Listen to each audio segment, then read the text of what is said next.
Shake, Mr. President?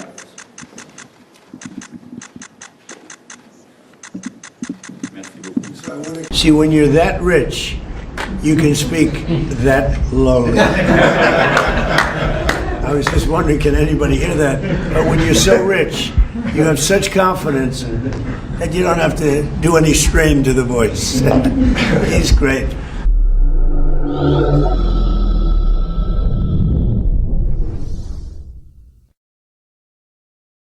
Welcome back to Hell Has Thoughts. I'm your host, Satan. Today we have two very special guests. First, the world's greatest master negotiator. Thank you. Finally someone. I'm sorry. I practiced that for 3 days, and I still couldn't. Master negotiator. That is not funny. The Iran deal is a page and a half, Donald. It's very dense. My grocery list is denser. And our second guest, the man who needed Brigitte's written approval to attend this podcast. That is completely... Welcome, both of you. I want it on record that I am extremely unhappy with that introduction. Noted. Put it on Truth Social. Now, Donald. G7. Iran. Walk me through this historic triumph. Massive victory. Probably the biggest diplomatic achievement since, honestly, ever. Since the beginning of time, maybe. You got a memorandum of understanding, 1.5 pages. Very powerful pages. A memorandum. That's not a deal. That's a vibe. That's two countries going, yeah, sure, let's not do nukes. Sounds fine. My intern's resignation letter had more binding legal language. In France, we call this a déclaration d'intention. Nobody asked France, Emmanuel. Brigitte says I should... Brigitte is not a co-host. Now Donald, Benjamin. He's gonna blow this up, isn't he? Have a great relationship with Benjamin. That is the problem. Every single time you say you have a great relationship with someone, they immediately detonate everything you just built. It's your superpower, except it only destroys things. You're like King Midas, except everything turns into rubble. That's not... Abraham accords. Benjamin said thank you, and then kept building settlements. Ceasefire. Great relationship. Blown up. This memorandum, give it a week. He respects me. He respects you the way a dog respects a fence. Looks at it. Thinks about it. Goes right through it. In France, we say, l'ami qui détruit tout, c'est quand même un ami. That's not the comfort you think it is, Emmanuel. Now, the handshake. G7, you and Macron. Explain yourself. Perfect handshake. Strong. Presidential. You closed your eyes, Donald. You looked away. Your hand just hung there, like a dead fish someone forgot to refrigerate. Emmanuel did both sides of the handshake. He shook his own hand, using yours as a prop. I did carry the full handshake, yes, both sides. I thought it went very well. That's called dominance, Emmanuel. I made you come to ME. You looked like you were asleep, standing up. You looked like a man whose doctor told him not to make sudden movements. I thought perhaps you were meditating?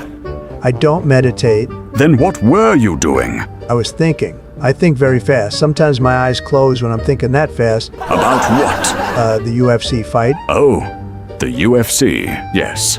Let's talk about the UFC. You turned 88, and you celebrated by watching two men punch each other at the White House. The French fighter won. It was a great moment for France. It was actually very touching. You were not invited to the birthday party, Emmanuel. Stop adopting memories that aren't yours. And Donald, you showed up to the G7 the next day, whispering. You could barely talk. You looked like a mob boss who just got out of a very long surgery. That's called mystique.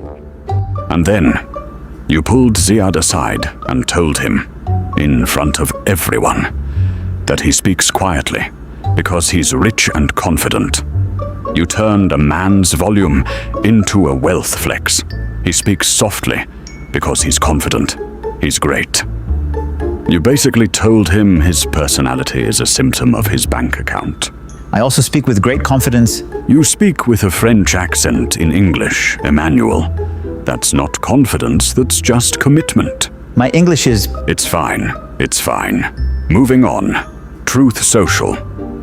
Donald, Iran. 300 million. With an M. Fake news? The fake news said 300 billion. With a B.